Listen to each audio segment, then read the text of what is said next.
Alright guys, sa mapagpalang araw sa inyong lahat. Meron tayong reaction video.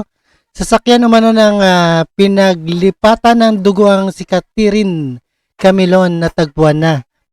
At si Catherine Camilon ay hinahanap ng otoridad pa noong October. Natagpuan ng otoridad pulang SUV na umano'y pinaglipatan ng dugo ang si Catherine Camilon. At rin po natin ang buong detalye ang sasakyan na inabando na sa bakanteng lote sa Sitio Ilaya, Barangay Dumaklay sa Batangas City. And other Pardo, let's do this and watch guys. Thank you guys and please support Rob Trip.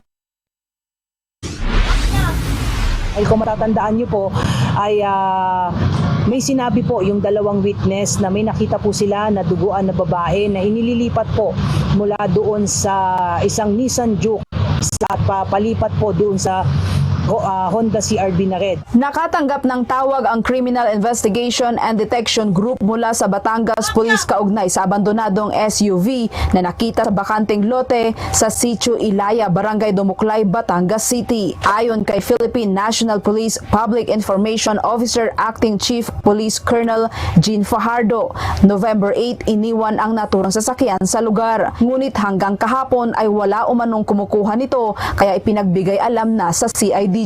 Isang red CR-V ang tinukoy ng dalawang witness na umano'y pinaglipatan sa dugoong si Catherine Camilon mula sa Nissan Juke noong October 12 sa bahagi ng Bawan, Batangas. Tanong pa po natin kung ito na po ba yung CR-V na red na sinasabi po ng ating mga witness. Antayin po natin dahil nasa custody niya po ng forensic group itong particularly yung Regional Field Unit dyan sa Batangas po ng forensic group para magsagawa po sila ng forensic examination. Sinabi ni Colonel Fajardo susuriing mabuti ng Highway Patrol Group ang chassis number at engine number ng CR-V upang malaman kung sino ang nagmamay-ari ng naturang sasakyan. Titingnan po natin baka may mga malif po na latent fingerprints pati na rin kung merong blood stain and possibly mga DNA examination ay magsasagawa po sila. Kaugnay nito, sinabi pa ni Colonel Fajardo na malaking tulong ang pagkakakita sa naturang sasakyan na posibleng makatulong para marisolba sa kaso ng pagkawala ni Camilon.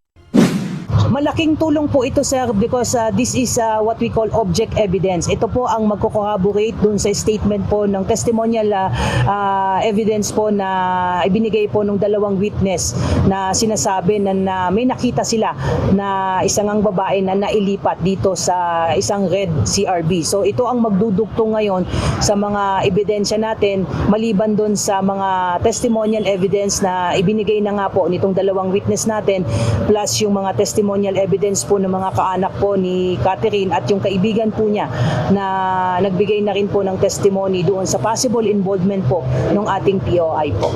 Si Catherine ay nawala noong October 12 at ito ay huling nakita sa isang mall sa Lemery, Batangas. Grace Flores. Alright, ito ang na-recover na sasakyan. Dadaan